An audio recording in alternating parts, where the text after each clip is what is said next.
tal? Bienvenido estudiante, es un gusto poderlos saludar en la segunda videocápsula de nuestra materia Teoría de los Derechos Civiles y Políticos. Nos hemos preguntado cuáles son esos fundamentos legales de los derechos civiles. Como bien sabemos, habíamos hecho hincapié en la primera cápsula que la Constitución Política de los Estados Unidos Mexicanos marca esos derechos humanos que también traen consigo mismo aparejado los derechos civiles. ¿Cuáles son esos derechos civiles? Son esos derechos que tenemos por el hecho de ser personas.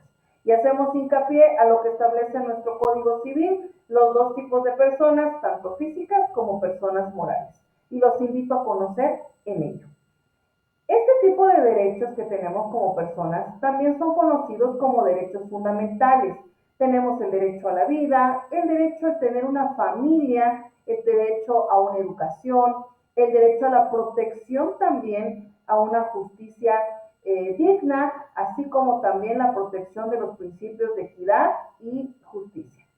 Aquí nosotros, en esta segunda unidad, vamos a conocer no solo desde un punto de vista social o jurídico los principios aplicables, sino también hacer un análisis acerca de los mismos según los principios, cómo han ido modificando y evolucionando los mismos.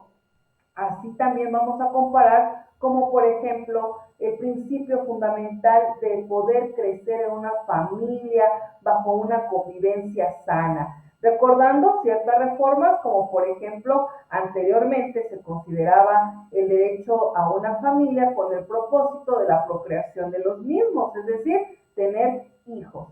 Hoy en día la familia tiene un objetivo muy importante, el cual se basa en la ayuda mutua, en el socorro, en un trabajo en equipo de dos personas sin distinción de sexo.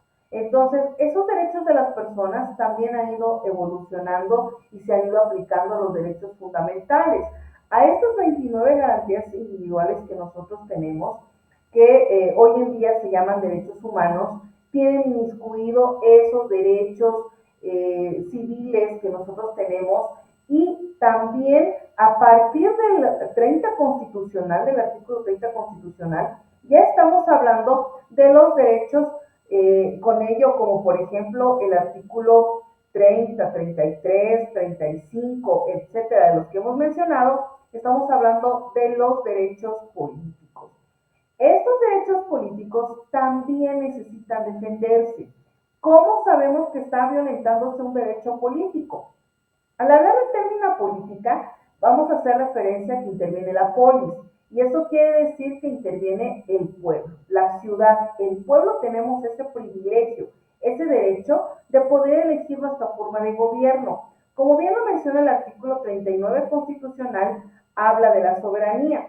La soberanía es el poder inalienable, intransferible, inembargable que posee cada ciudadano de nosotros por medio del documento oficial que otorga la Federación, el INE, por medio del Instituto Nacional Electoral que nos otorga esta identificación, para que nosotros podamos acudir a ejercer nuestro voto, el cual tiene ciertas características.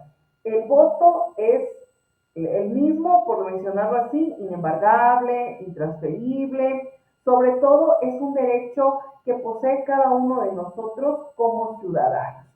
Si bien reconocemos que también las personas extranjeras, al estar en el territorio mexicano, se les respete ciertos derechos o los derechos civiles y políticos, en términos políticos estamos hablando que quien decide el rumbo político del país somos los mexicanos.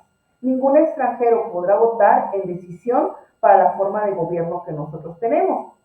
Vamos a analizar artículos muy elementales, indispensables también por mencionarlos así, como el artículo 41 constitucional, en el cual no solo abarca qué tipo de república somos, sino también el tipo de gobierno y sobre todo habla de los partidos políticos, en los cuales vamos a estar muy atentos a que no violenten ni ellos ni cualquier institución que su obligación es la defensa de estos derechos a la protección de nuestros derechos políticos. Ejemplo, el que me impidan ejercer mi voto libre y secreto, habrá un medio de defensa para el mismo. ¿Y cuáles son esos medios de defensa? En esta unidad, en la segunda, nosotros vamos a analizar también el juicio de amparo. El juicio de amparo para la protección de los derechos civiles, como mencionábamos también en la cápsula número 1. Recordemos que el juicio de amparo, ¿a qué se refiere este juicio de amparo?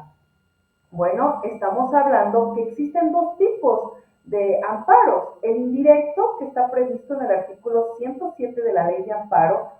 Esta modalidad es procedente contra actos que se dan durante la tramitación de un juicio o una vez que haya concluido, por lo que está mayormente orientado a resolver cuestiones de procedimiento. En cuanto la ley contempla 9 supuestos que a su vez contienen hipótesis específicas sobre qué es que puede llegar a resolverse a través de este medio de defensa. El amparo directo, por lo contrario, en el artículo 170 de esta misma ley, habla que el juicio opera en contra de aquellas sentencias o resoluciones que pongan fin al juicio y que sean dictadas por las autoridades que señala el mencionado artículo, los tribunales judiciales administrativos, agrarios o de trabajo.